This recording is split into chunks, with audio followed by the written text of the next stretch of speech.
Hi, everyone. Welcome to Thorny Issues, being hosted by Save the Rhino International. I'm Riz Khan. I'm an international journalist and a dedicated supporter of SRI and its remarkable commitment to saving rhinos around the world. Now, the reason we've gathered here for this online event is that, of course, the global lockdown resulting from the COVID-19 pandemic it has changed the world as we know it. And it's a double-edged sword, in effect, because on one hand, many people are now aware of wildlife trade and consumption of unusual and other wildlife meats and so on, and perhaps the risk they may pose to human health.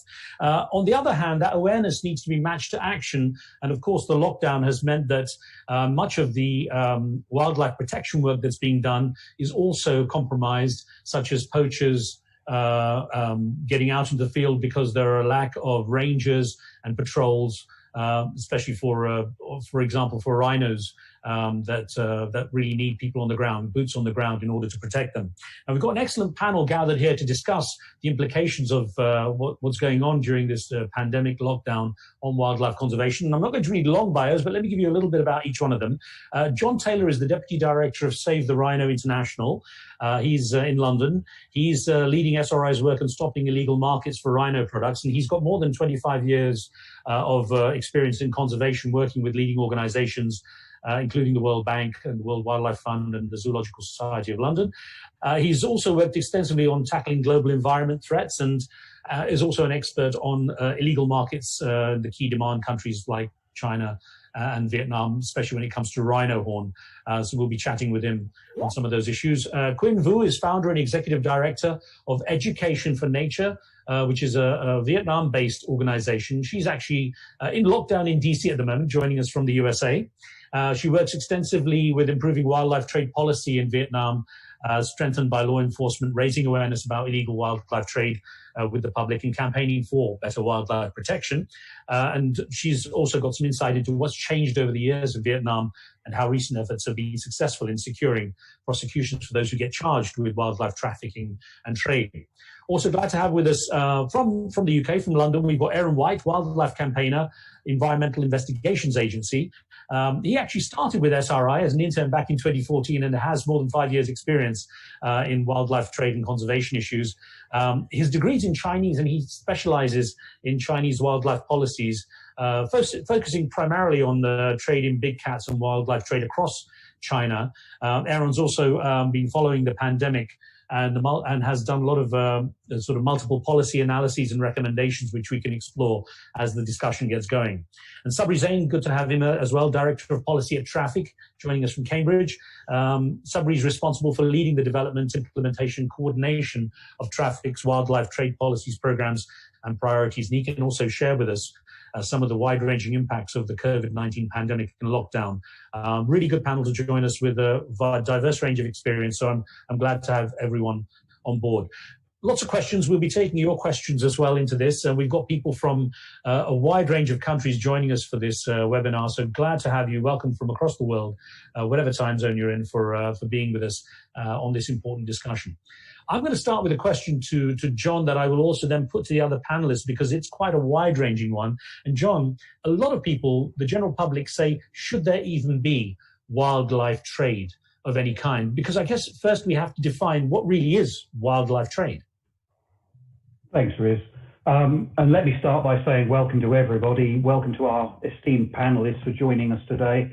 We're very grateful to have you here, and welcome to everybody who's joining us in the audience. It's fantastic to have a chance to discuss this with you. You're right, wildlife trade is a very difficult question. It's an incredibly broad issue. It covers a very, very wide range. The fish that I buy in my local supermarket, much of it is wild caught. If I buy venison down at my local farmer's market, that's also wildlife trade. It covers an enormous range of both legal and illegal markets.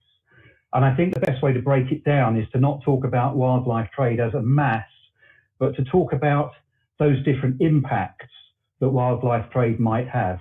So wildlife trade might have a negative impact on conservation, for example, and that's obviously where SRI particularly comes into it with its impact on rhino poaching.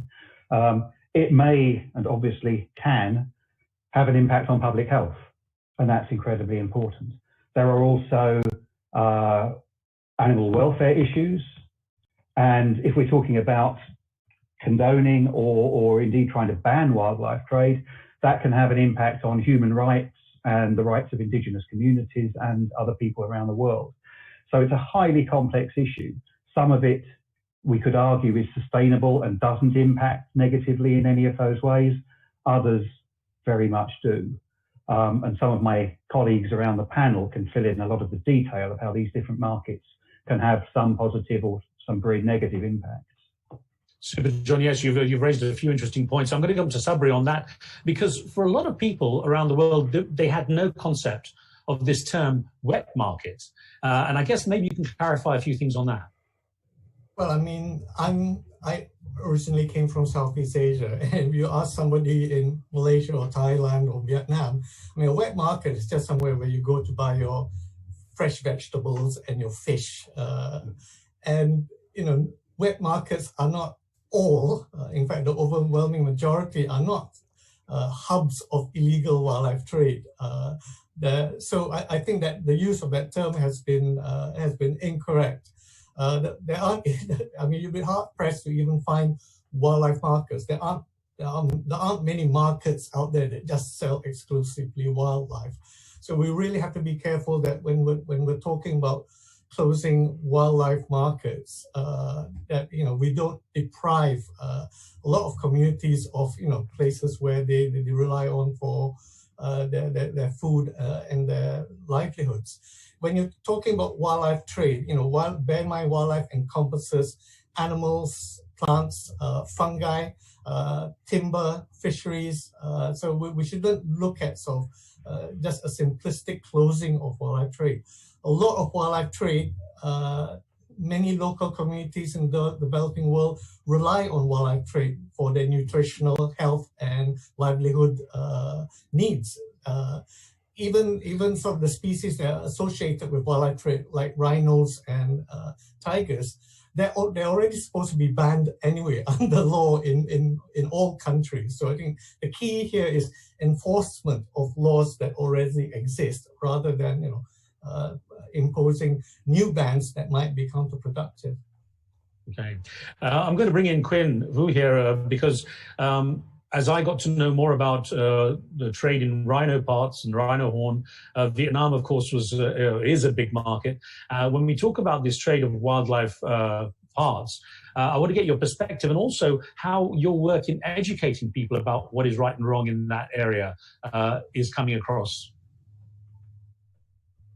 First of all, I just would like to talk a little bit about the wildlife trade definitions that you said before. Please. So ENV, we focus on combating the illegal wildlife trafficking, which means that if we believe that it is sustainable, then it doesn't affect the commercial trade or commercial farming of a particular species, that doesn't affect the wild population, then okay, you know, so that's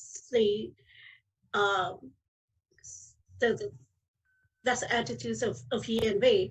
And in terms of rhino horn trafficking, yes, there's a number of rhino horn trafficking network that led by Vietnamese national running from African countries into Vietnam. And a lot of these rhino horns in Vietnam, actually, we believe that is mostly consumed by extremely wealthy people, very, very small group of people in society, because rhino horns it's very expensive and beyond the reach of probably 99% of ordinary Vietnamese. Yeah. And thank you. Sorry, and our organizations not just only focus on educating people. Yes, at the beginning when we created Education for Nature in Vietnam, our sole mission was to educate Vietnamese about the need to protect nature and wildlife. But then later we felt that educating people is very, very important, but we need to take a much more aggressive approach in order to address these problems. And so we now just focus on enforcing the laws and strengthening the policy and legislation in Vietnam. Quinn, we'll get onto that as well as the discussion goes further along. I'll bring in Aaron now, because Aaron, you've specialized in what's been going on in China, and it's been interesting because the COVID-19 pandemic, put the spotlight onto China, and this whole issue of wildlife trade and wet markets, as somebody's explained, as a misnomer there. Give me your perspective on this question about wildlife trade. Is it necessary? What does it actually mean? And your reaction to how China has reacted to the world focus on it, please. I'd agree with other panelists that what wildlife trade means is, it refers to many different activities, and the appropriate responses are similarly varied. But I think the big picture is clear that at present, overexploitation of wildlife is one of the main causes of biodiversity collapse around the world, and the status quo really isn't an option. Similarly, while enforcement of existing laws and prioritization of tackling illegal wildlife trade is absolutely key, we mustn't fool ourselves that all trade which is currently legal is sustainable and is not a risk to human health. There are many examples of policies which enable the commercialization of wildlife, which I believe should be changed. So, for example, there are reptiles that are illegal to take from the wild in Sri Lanka, but you can find these traded legally in Europe. Similarly, timber, which might be harvested illegally, sometimes could be legally commercialized in a destination country. So there are major issues that should be tackled from a policy perspective. Similarly, in China, I think there has been some really positive changes adopted since COVID emerged in China. So one of these is the ban on commercial breeding and trade in terrestrial wild animals. This should be positive if it's ethically and effectively implemented. But as it stands, there are many other markets of concern that have not been addressed, such as trade in non-food purposes of threatened wildlife for use in traditional medicine or for ornamental items. So it hasn't yet gone far enough. Aaron, you raise an interesting point when you talk about how the legislation can vary country to country, and how what happens in one country may be legitimate in another. It's a chain, and people are often seeing one link of that chain and not realizing it's a lot more complex. So thank you for putting that perspective in. I want to bring in Sabri again on this question of the COVID-19 pandemic, and from what you know, has it had a direct impact on reducing the demand for wildlife parts? Well, I mean, it's still too early to tell, but I mean, indications are we can certainly see changes in the way traffickers are distributing the contraband.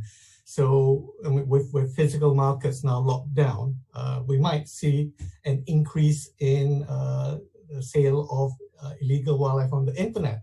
A trend which we've already been seeing long before the pandemic broke out.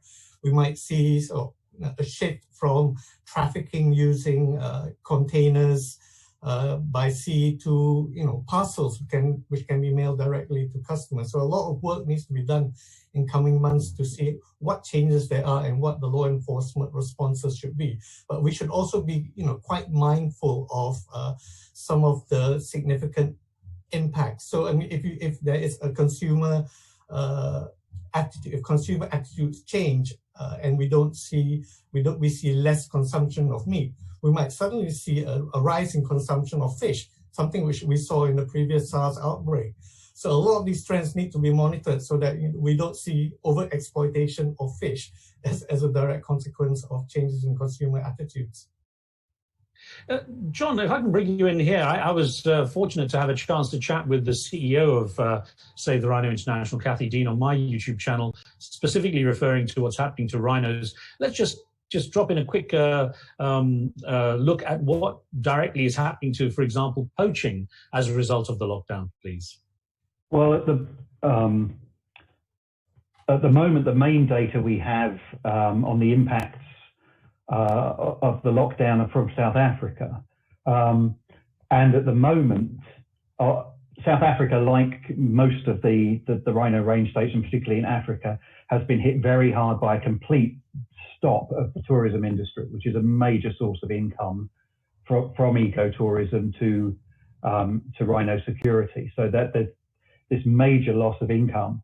So people are struggling to maintain the correct levels of protection. That's been balanced at the moment by a slight reduction in the amount of attempted poaching, and certainly successful poaching, particularly in South Africa, where the lockdown at the moment is very, very tight. But the intelligence we're picking up is that the poaching syndicates are using this time to build their capacity to recruit new people, to build up resources, so that when the lockdown lifts, they're ready to move. And our real concern at the moment is that when lockdowns begin to lift, we'll be dealing with the security apparatus and the rangers who have suffered significantly from a loss of income, which we're trying to support at the moment through our own fundraising. Whereas the poaching community, such as they are, has been busy building capacity and building their ability to come back hard as soon as the lockdown is lifted. So at the moment, things are down a little bit, but they may come back pretty hard. Thanks, John. It's interesting. We've got an active chat room going now with people sending in questions. I'm glad to have your participation from around the world with your input to our guests, our panelists. I'm going to take one of those questions from Adam in the UK. And Quinn, I'm going to put this to you. The question from Adam is, how will the downturn in the aviation industry affect the trafficking of illegal wildlife products? I mean, of course, you're stuck in the US and can't move anywhere at the moment. So there obviously is a limitation in movements. What do you think it's done with that downturn in air traffic to the transportation of parts? Like the person from the traffic has said, it's really too early to evaluate this whole situation. We just assume that since the whole nation, this time COVID-19 it affects Vietnam very differently from the past, whether a bird flu or even SARS in the past. Vietnam handled these storms very differently. So whole society really worried about this disease. And so everybody extremely careful about it. So we assume that since the whole society is careful about that and everything was locked out for a certain period of time, then maybe the trade probably the traffickers also worried about themselves too. But unfortunately now the countries is back to normal.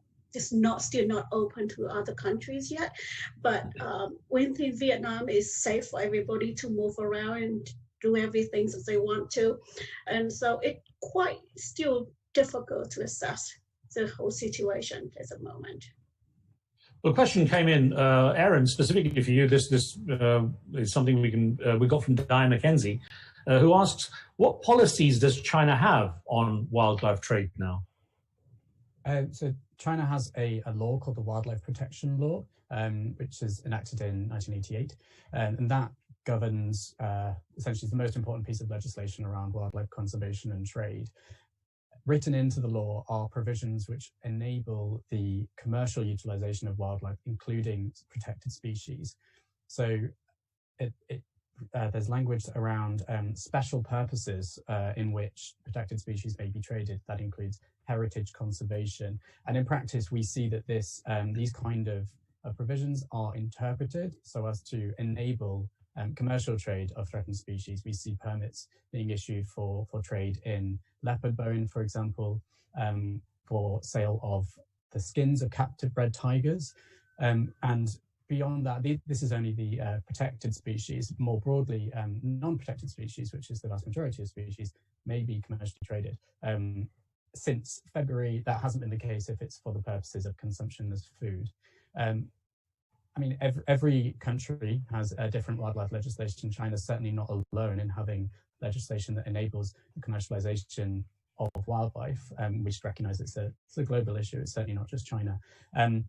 But it is a concern that in the case of pangolins and leopards and these species that are hugely threatened by illegal trade and for which China is a primary destination country, we still have a policy which is legitimizing and perpetuating the demand for these products. So that's something that we hope to see change in 2020. Thanks, Aaron. Sabri, a question has come in from Julie Elizabeth Boyd in the UK, who's asking, are rhinos or other wildlife species at risk of contracting the disease, the COVID-19 virus?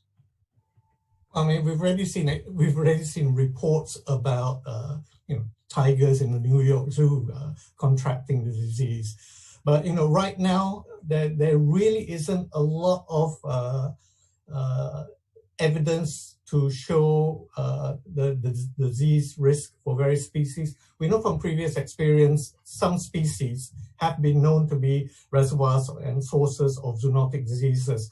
Fruit bats, for example, civets, wild birds from avian flu. But even with, there's been one study that shows possibly a link with pangolins, but the science isn't definitive yet. And I think the important thing now is for conservationists such as myself and others, we're not experts in epidemiology or animal health or public health, but we are experts at wildlife trade. We know what species are out there in trade. We know where the routes are. We know where the destinations and sources are. We know the levels of trade. I think now's the time for us to work very closely with these other sectors, with animal health experts, public health experts, so that they can use our information in order to determine, where the areas of high risk are, what species of high risk there are, and hopefully prevent a future pandemic like this happening. A question came in, John. We've touched a bit on rhinos in Africa, but this one from Scarlett Woods in the UK says, how has COVID-19 affected rhinos in Africa and Asia? Specifically, has it had any impact on Sumatran or Javan rhinos? It has had an impact.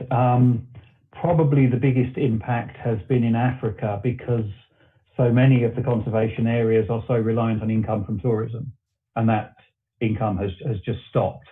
I mean, we've seen so much disruption in the past with regional political unrest or disease outbreaks, but the tourism industry has always managed to keep going one way or another. And COVID-19 has just stopped it flat. We've never seen that before. So there's a huge struggle in Africa to keep the resources coming in. Partners of ours who had ambitious conservation plans 6 months ago are now running around trying to put fuel in their vehicles and pay the rangers' salaries and buy hand sanitizer. The Asian operations, particularly in Indonesia, are not quite so reliant on tourism, so that hasn't hit them so hard. They've really been affected by the inhibition of international and local travel. So, for example, in Sumatra, the rangers of the rhino protection units there are working 2 weeks on, 2 weeks off, but they have to stay in quarantine when they go home to visit their families because they don't want to pick up a disease and then bring it back into their rhino protection team when they go out in the field for 2 weeks. So they have to be very careful. Add to that, we had ambitious plans for international veterinary work, and those international vets can now not come in to work with the local vets to carry out those plans. So the activities have been inhibited, but really the real impact is with the shutdown of the tourism income, and that's in Africa. John, it's actually startling that the conservation community is so on edge financially that literally it comes down to being able to put fuel into vehicles. Perhaps I can go to all the panelists, and perhaps starting with Quinn on this. How much of a challenge has it become to get the right level of funding to do what you need to do properly? And perhaps you could also throw in what the impact the pandemic has had in trying to get fundraising going. Many organizations, of course, depend on events and so on. But Quinn, let's start with you on that. How's the funding situation for you guys? We fortunately are not in the similar situation with the rangers in African countries because our funding come from the previous years. So we're set for 2020. However, we don't know how much it would impact us for next year's or for the year after that. But in terms of our operations, our work in 2020, everything on our initial plan for the beginning of the year now is thrown out of the window. Now we have to adapt to the new situation and with the new plan that how to takes advantage of the situation to move forward with some of the agendas that we could not even move forward before. So that's Aaron. So let me ask Aaron about them. For Environmental Investigations Agency, what is the situation as far as making sure that you're well enough resourced to do what you need to do? I think there's uncertainty and nerves around all sectors of society, certainly the third sector. An interesting, disappointing result of the COVID pandemic has been that 2020 had been hailed as a year of biodiversity of several very important meetings. The Convention on Biological Diversity Conference of the Parties was set to meet in China. There was also the climate change COP. So these are really important meetings, and crucial that we act urgently on these kind of frameworks to change the status quo and have a more sustainable future. And all of that has been delayed, leaving us with even less time to deal with these issues and fix these frameworks. So that's been concerning, of course, understandable, but it's a shame to see so many of these processes delayed. Somebody, traffic has a kind of broad responsibility. How are you managing to keep everything alive, so to speak, financially? Well, I mean, we're probably going to see sort of the deepest economic recession globally in the coming months since the Great Depression, probably even worse. So it is going to be a challenge raising funds for conservation. But I think that the key here, if anything, this outbreak has demonstrated that that you can't separate public health and well-being from wildlife conservation and a healthy planet. And I hope that is the main message that governments, despite the fact that they're spending billions on furloughs, despite the fact that the economies might be collapsing, the solution to the problem is not just to make sure that wildlife conservation is part of a One Health approach. This is the approach that the WHO is taking to make sure that animal health, public health, and wildlife conservation and other sectors contribute towards the same objective of addressing future pandemics such as this. And if we ensure that wildlife conservation is seen as an integral part of the solution, I think we can take up this challenge. Of course, it is in the Sustainability Development Goals, the SDGs, to concern, what's on land and what's in the water. John, just a final thought on this, the fundraising. I know Save the Rhino International depends very much on the London Marathon for raising its for funds and for raising awareness. And Kathy and I discussed this, the CEO and I discussed this, about the shift of the marathon to October. Hopefully everything's going to be on track for that. We don't know. Neither do the guys organising the marathon at the moment. We've watched everything that we had planned, certainly for the first 6 months of 2019, 2020, either postponed or cancelled. We have no idea whether things will go ahead in the second half of the year or not. The crisis has been immediate. As I've said a couple of times, the loss of tourism income in Africa has been deep and immediate and really profound. The initial reaction of people around the world who care about these issues has been equally deep and profound. People have stepped up, people have reached into their pockets. We've launched a crisis appeal, people are responding to that, and money is coming in, and that's fantastic. But as Sabri says, we're looking at a depression, a global depression over the next couple of years, possibly, that may rival the Great Depression of the 1930s. So, whereas people's immediate response has been generous, whether they can continue that kind of response over a period of global recession remains to be seen. And I think the next couple of years are going to be incredibly challenging. Well, here's a question. We've got quite a lot coming in, by the way, on our chats and stuff, so that's great. And we'll try to get to as many of these as possible. And here's a question that can go across the whole panel too. This comes in from CP Shin, and it came in on Twitch. And it says, COVID-19 seems to have increased awareness of the link between wildlife trade and disease outbreaks. Do you think this will deter people from purchasing illegal wildlife products, or will demand for wildlife products remain high? Quinn, can I go to you first on this? Yes, I think that's what the COVID-19 definitely have an impact on Vietnamese. Not all, but I hope that a large number of Vietnamese people now think twice before they consume wildlife or do, buy wildlife. However, we don't know yet. We don't know how long it would last. This sort of thinking, about the safety, about the health, personal health, and that sort of thing. So we don't know because based on our past experience, people might forget 6 months from now or 1 year from now. So our job is to keep this momentum going, encourage Vietnamese, help them understand that a lot of diseases might be, originally from wildlife, and taking care of their health, protecting wildlife at the same time is very important. So that's our message right now out there. But we don't know, Yeah. Certainly right now, they're not. Right. Well, maybe I can put that to Aaron, to how the fear factor, what's being put out in the media about the risks, what impact that might have on the demand. I think, as you know, there's certainly a chance that this might put off some potential consumers.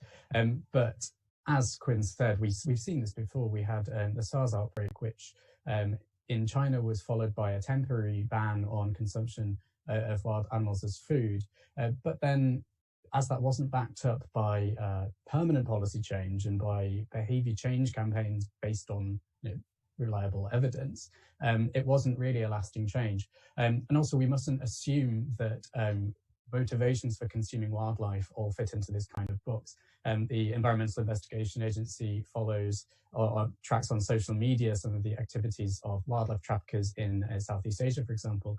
And we've seen traffickers marketing tiger bone as a tonic to keep you healthy in these difficult times. We've seen people selling illegal traditional medicine products that list rhino horn as an ingredient, specifically marketed to treat COVID. So we certainly mustn't rest on our laurels and assume that people will stop wanting to consume wildlife. It's essential now more than ever to really look into the motivations behind consuming wildlife, and where that is a public health risk or a risk for sustainability and biodiversity, to develop appropriate responses to that. And Sabri, I'm sure you witnessed how hard it is to break habits, but this is the interesting factor just raised by Aaron, that the promotion of some animal parts as a potential tonic or cure or benefit against the virus is totally counterproductive. Yes, I mean, we may see a drop in the next few months in terms of consumption of, for example, meat. But as Aaron pointed out, there may be perverse impacts, such as more consumption of medicinal products as a result of the fear factor. As I mentioned earlier, when there was the SARS outbreak, there was a drop in the consumption of meat products, but a huge rise in the consumption of fish products. So we may face an overfishing challenge in the coming months as a result of this. One area where there is there is in fact an increase in consumption is consumption for meat for nutritional value. We recently released a report in India which showed that during the lockdown there was a doubling in poaching of mostly ungulates for meat consumption, and this is because of the social economic impact of the pandemic.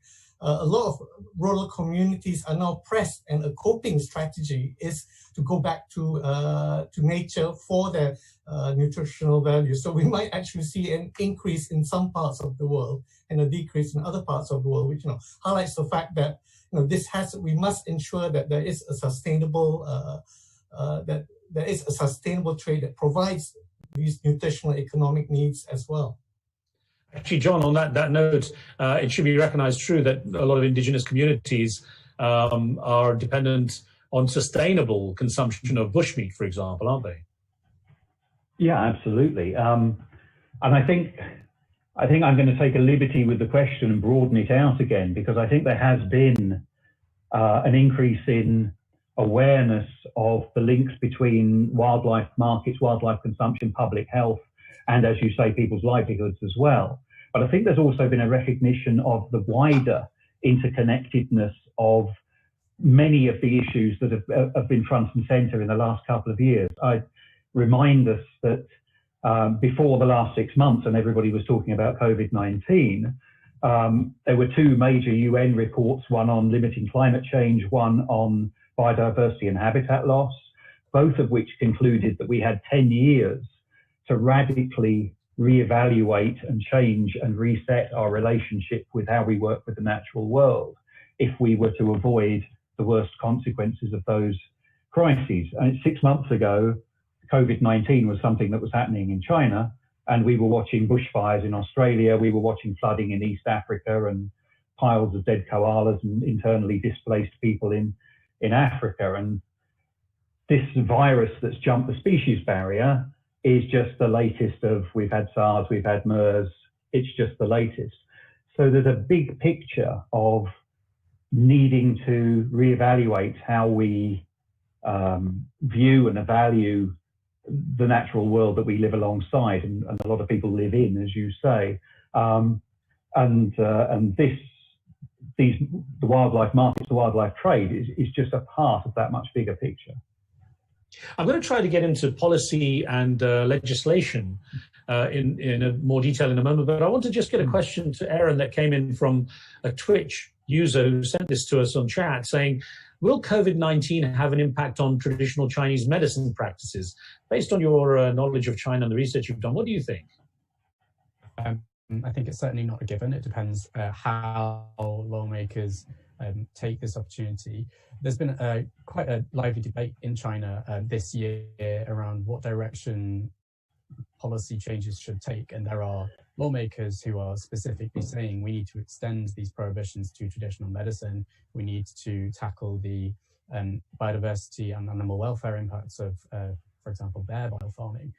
Conversely, there are lawmakers saying that we need to support the use of threatened wildlife in traditional medicine. It's not a given, I think, and similarly, we're seeing positive moves in some areas and negative in others. Just today was the announcement that China, the Health Commission will remove pangolins from the list of ingredients that are in the pharmacopoeia, which is the state-sanctioned list of traditional medicine ingredients. What that exactly means for processed products isn't yet clear, but that is certainly a positive step.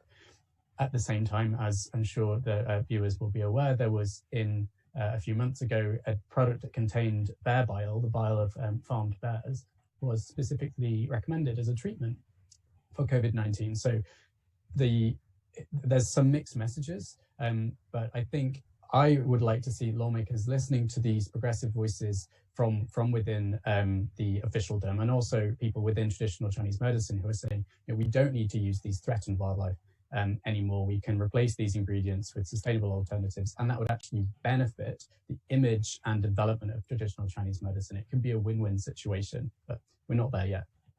Aaron, let me follow up on the issue of China, because there have, in the past, I've heard of positive outcomes such as the Chinese government banning the use of shark fin in soups and things at official banquets and so on. Are you optimistic that China can take the right kind of steps, considering how entrenched some of the ideas are in Chinese society, and also the scale of, just the sheer size of the country? I think some of the policy changes adopted in recent months show us that there is a willingness among some parts of officialdom in China to adopt progressive policy changes. And if these are continued and implemented well and extended to these markets that are still a problem, then absolutely there's an opportunity for China to become a conservation leader. I think there's a lot to be positive about, but we do need to recognize there are still entrenched issues, there are still vested interests, and there are some serious challenges ahead. But absolutely, China has the potential to become a progressive leader in this field. Sabri, a question that came in from Jack Bedford in the UK says, there's a lot of talk of rebuilding our economy post-COVID-19 with a focus on sustainability. What needs to happen to ensure wildlife thrives after the global restrictions are lifted? What's your perspective on that? Well, as was mentioned earlier, I mean, this was supposed to be the super year for biodiversity. There was supposed to be a conference of the parties of the Convention on Biological Diversity that would have agreed on a post-2020 framework that would set the conservation agenda for the next 30 years. That meeting's now been postponed and it's probably going to take place next year rather than this year. But I mean, I think that's key, because the post-2020 global biodiversity framework, I think, will be the perfect platform by which we ensure economic needs, wildlife conservation needs, as well as public health needs can coalesce, and all the different sectors can agree upon, okay, what are the steps needed to ensure that the exploitation of wildlife is legal and sustainable, it benefits humans and conservations, it does not pose a risk to human health.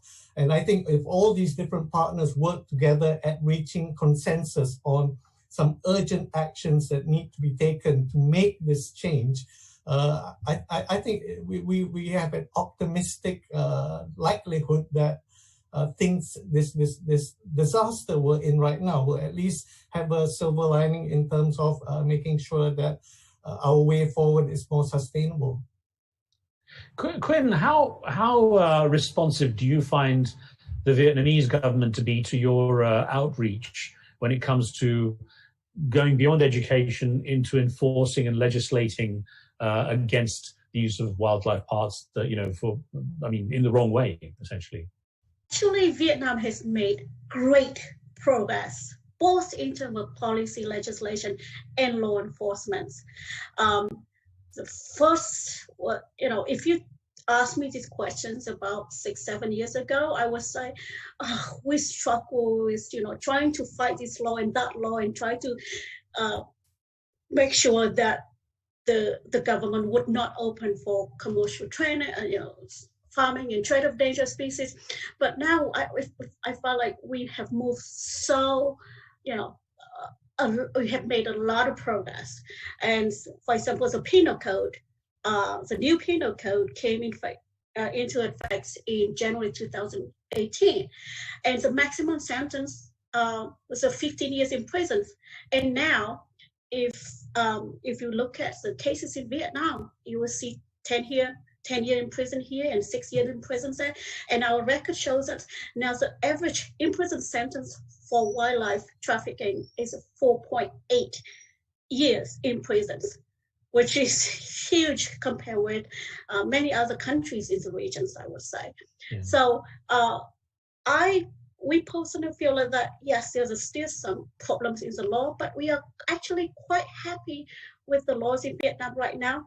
And what Ian has been focusing on since the new penal code came into effect is that we're promoting the prosecutions and bringing the criminals, and especially encourage the governments and law enforcement to investigate the criminal network and bringing the leaders of this network into to justice. And so we are now focused on promoting the application of the penal code. Yeah. All right. Thanks, Quinn. John, interesting enough, my mother was a customs officer at Heathrow Airport, and I have friends who work there as customs officer, and I'm generally pretty impressed on how well read up they are on what they need to keep an eye out for. As a UK-based organisation, first of all, how has SRI found the work being done at the UK border, but also what more can the government do in the UK? I think the work done at the UK border is fine. As you say, the border agency in the UK tends to be very knowledgeable about these issues, and stories of things getting into the UK that shouldn't are few and far between. So that bit seems to be working reasonably well. There's a much wider question. The second part of your question is, what can the UK government do? And I think there are three things. One of them is to where countries are signed up to international commitments and are not taking them seriously, we need to support, encourage, we need to urge countries to take their international commitments, particularly under CITES, but under other international commitments as well very seriously. And we can raise the profile of those issues, or the UK government can, on the international stage. And the UK government's actually quite good at doing that. Where countries, and there are a lot of countries who do take their commitments extremely seriously, but for one reason or another struggle to enforce them. And we can the UK can provide budget support. Where we have technical expertise, we can help with technical expertise. So it's a case of urging people to do what they've signed up to do. Where people are trying to do that, but something's holding them back, we can try and support where we can.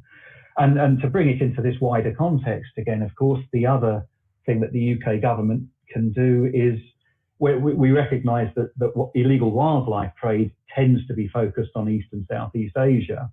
There are a lot of other environmental impacts that are focused on Western countries, and as well as helping people to get their house in order, we can get our own house in order, and that's a very important thing as well. So it's not just wildlife trade. So here's another question we got in from one of those who's taking part and watching what the conversation is coming up with. Fiona Craddock in the UK has said, do we need more education in schools and communities to stop illegal wildlife markets and poaching? I'm going to put this across the panel, starting first with Quinn, because you do education specifically. How well educated, especially are the younger generation, when it comes to wildlife issues like this? We believe that the young generations has a much better understanding about the importance of protecting wildlife because of the global communication, because of the internet, TV, and such as, and also from the daily basis, we see a lot of wildlife crime cases reported by young people. We have a massive network of volunteers who include a lot of young people who willing to go out and monitor crime falls into the areas, and also carries awareness activity in their local areas. So yeah, I believe that the younger generations in Vietnam has a much better understandings about the environment and the need to protect nature and wildlife. Aaron, what about China? Of course, is the issue of educating children even there on the agenda when it comes to these kind of issues? There are some great Chinese NGOs who are focused on education, on these kind of activities. It's just an NGO called Act Asia does a lot of work on having classes in school around learning about wildlife and wildlife trade issues. But there's only so much that education can do. I think as long as you have perverse policies that are either encouraging consumption of wildlife or poor implementation or corruption impeding the implementation of laws, those issues need to be tackled as well. And they're not going to go away just by educating children. This really requires the state to prioritize these issues, take them extremely seriously, change the policies where they're a problem, and implement them effectively and consistently. John, I gather that natural history is being added to the UK curriculum. I think in terms of the UK itself, having greater awareness through the schooling structure is probably going to be beneficial, surely. Yeah, absolutely. As I said in my previous point, the education in the UK often focuses on those issues which are present in the UK. So if kids are out there learning about climate change, about sustainability, about reducing consumption, those things are fantastic. And there's also issues of education, of course, in Rhino range states. So we've been supporting an education program with communities in northern Zambia for a long time, for many years. And these programs are fantastic. And you see generations of kids coming through who now maybe were educated some few years ago by rangers from the park and now want to come through and be wildlife rangers themselves.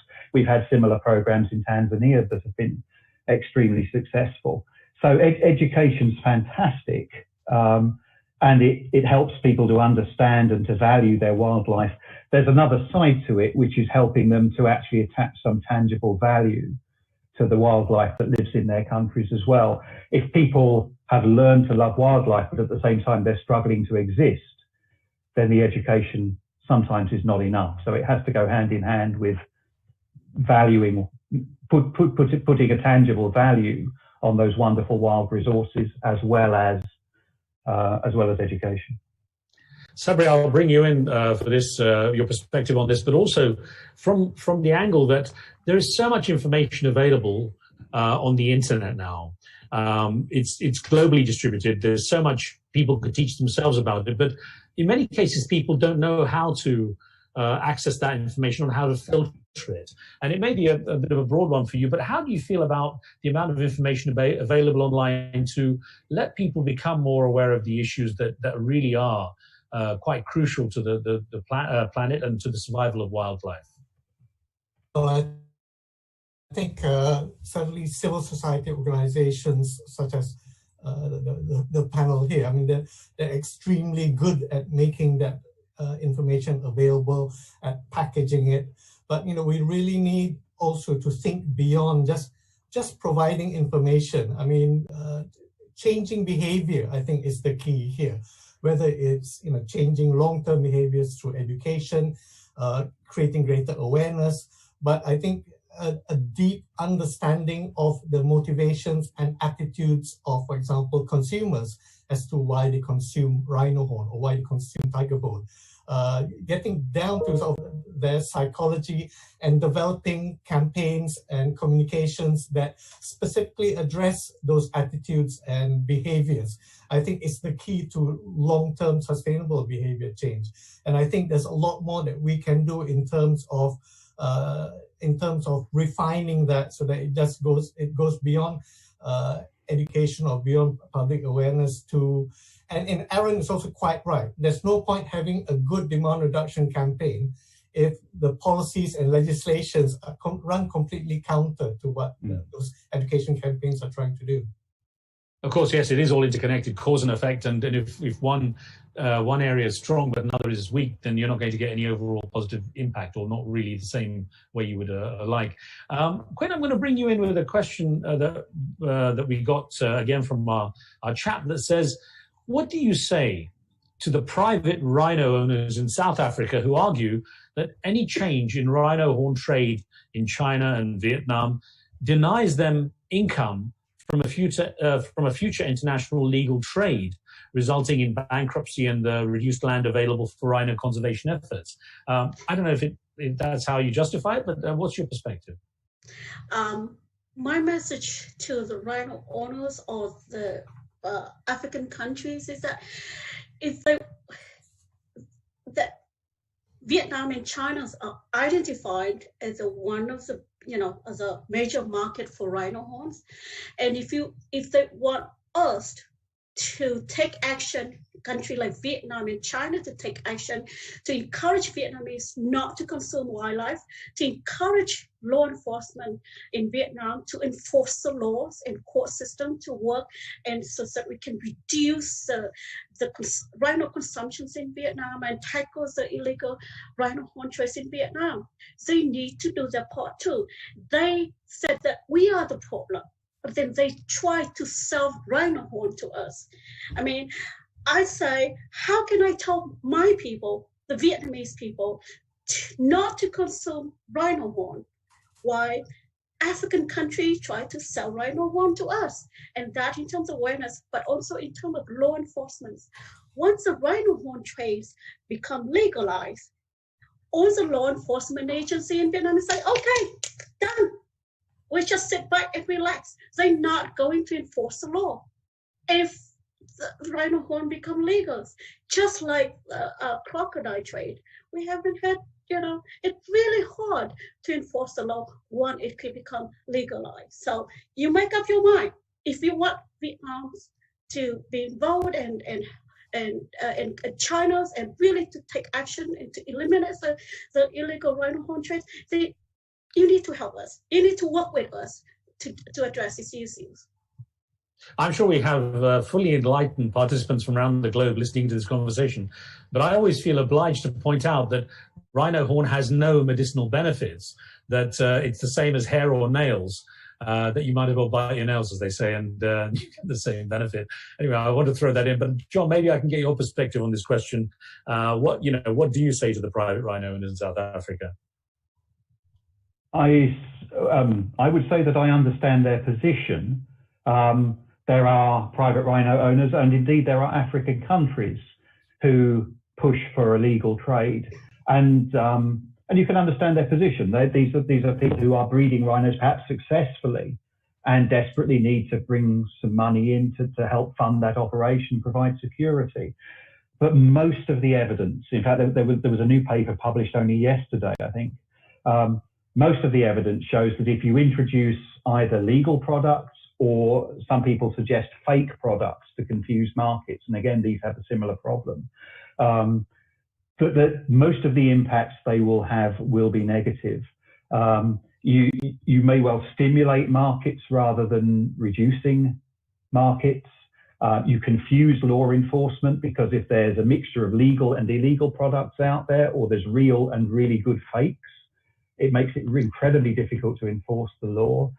And you normalize behavior. If you normalize the consumption of rhino horn or tiger bone or pangolin scales, then that's liable to lead to bigger markets and greater demand as well.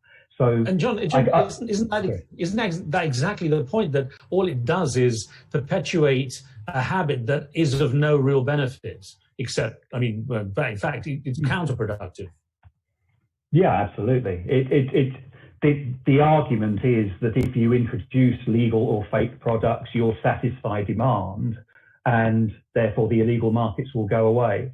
In fact, almost all of the evidence is the contrary, that these products would stimulate markets and confuse law enforcement, and it would make the problem worse.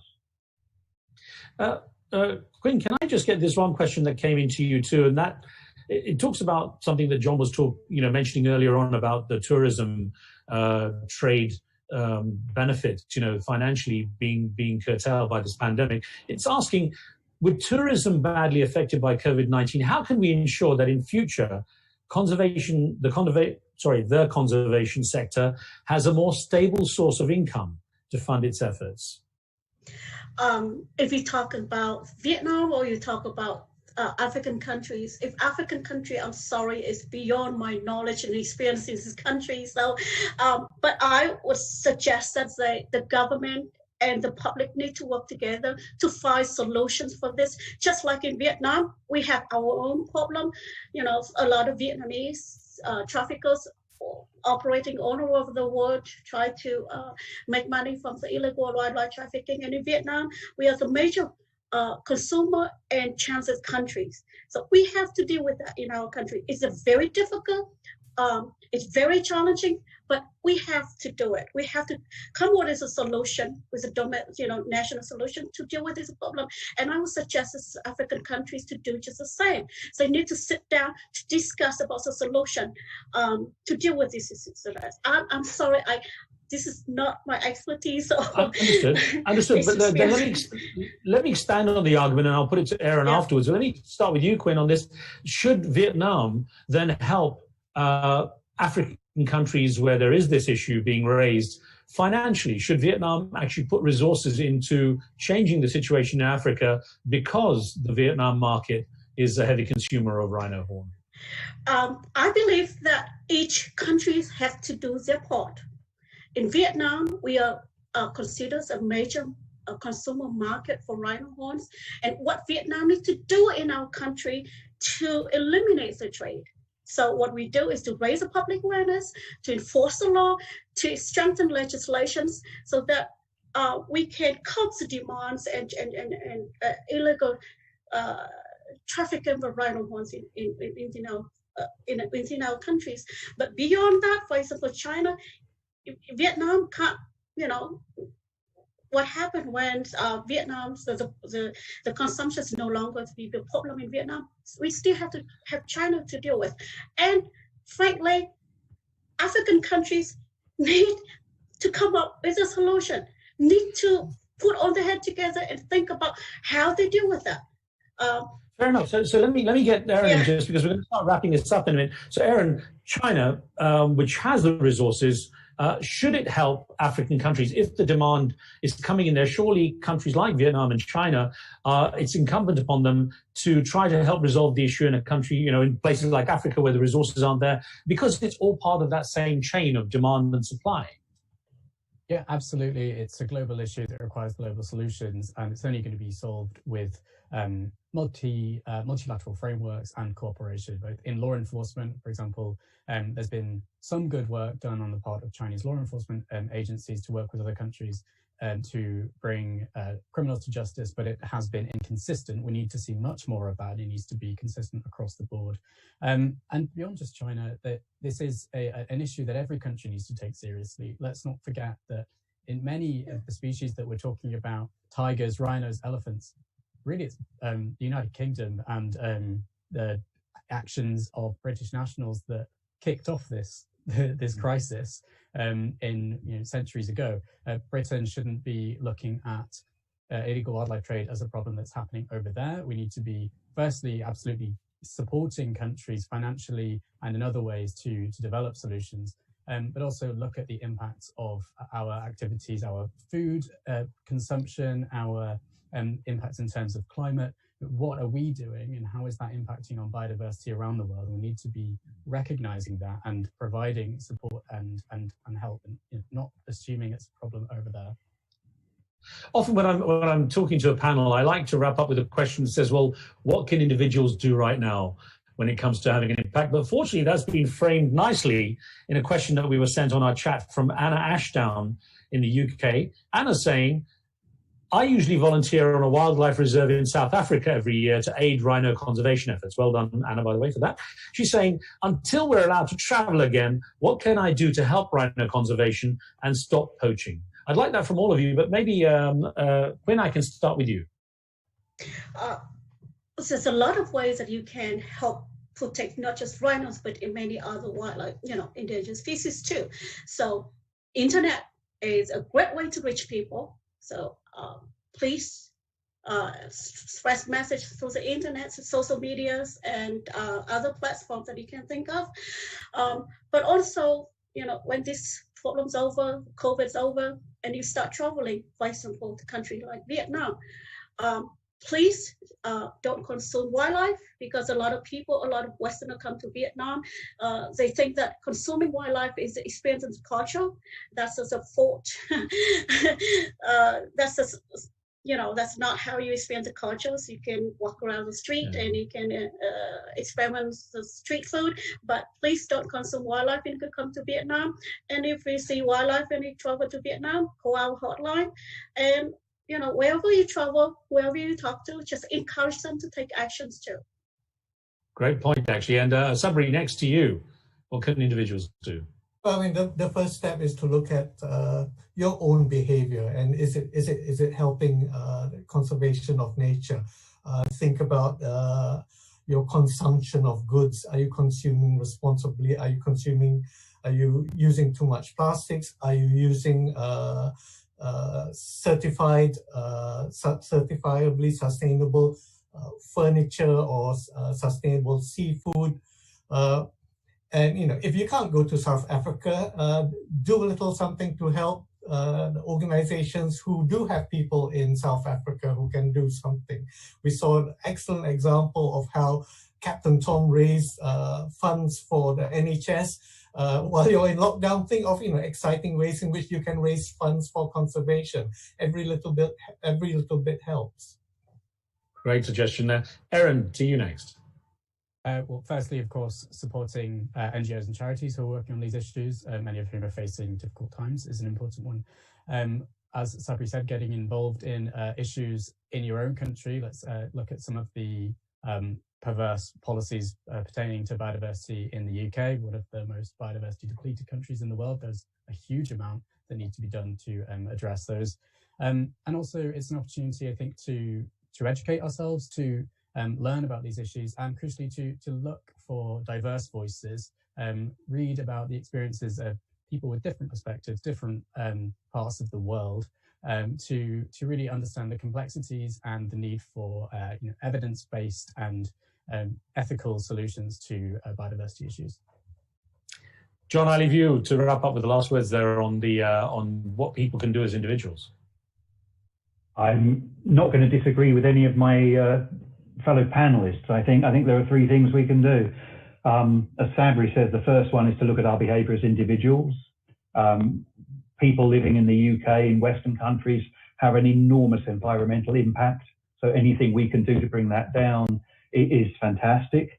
Next, we reach out to use our voice in our societies to try and talk to our own societies, talk to our governments. How can we help wildlife? How can we minimize our environmental impact here in the UK, which is huge. I think if the stat is that if everybody in the world lived like we do in the UK, we'd need nearly 3 planets to support us.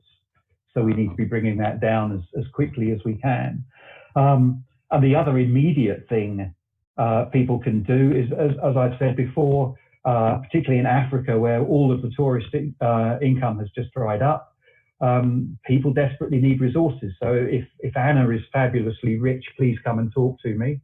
If she's not fabulously rich, we have a load of fundraising ideas on our website. So if you, and Sabri said this as well, but if there's anything people can do to help people in other countries who are trying to help wildlife during lockdown, that's fantastic as well. Super. If I was on a stage right now with a live audience, this is the point where I would ask for a round of applause for our panelists. But I want to thank you all. I know there's a virtual round of applause going around the world now for you guys there. Thanks to everyone participating and to our director, David, and Emma, who's been producing the show as well. And I hope you'll stay tuned for more of these kind of debates that Save the Rhino International has actually hosted on this occasion, discussing, of course, a very crucial subject here. And it's never going to be an ending conversation, so I hope you'll join us next time. Thank you very much, everyone. Thank you.